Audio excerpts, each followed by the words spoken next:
travaille plus facilement dans un établissement encombré que dans un établissement moins encombré. Je crois que poser la question, c'est y répondre.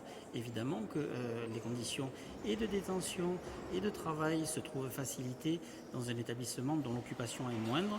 Cette occupation, elle a été fortement réduite sur l'année 2020 et nous nous attachons avec les services pénitentiaires d'insertion et de probation, avec les directions d'établissement, auprès des juridictions, à proposer des aménagements de peine pour les uns et des alternatives à l'incarcération dans le cadre des enquêtes sociales rapides pour les autres. Alors, est-ce que vous vous dites à terme, ça veut dire que c'est possible, et est-ce que ce ne serait pas... tout le monde parle du monde d'après, donc en prison aussi on parle du monde d'après.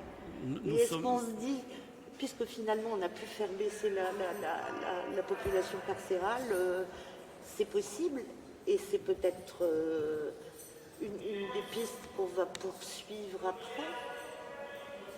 Nous sommes depuis le mois de mars sans doute déjà entrés dans ce monde d'après qui nous a obligés à repenser nos organisations, à repenser nos fonctionnements et qui a eu pour effet effectivement de permettre de constater une décrue très forte des effectifs dans les établissements pénitentiaires. Ce sont des conditions favorables pour lutter contre le virus. Ce sont également des conditions favorables pour prendre en charge nos publics et les instructions tendant à réguler les effectifs en détention, donc ce que l'on appelle la régulation carcérale, poursuivent cet objectif.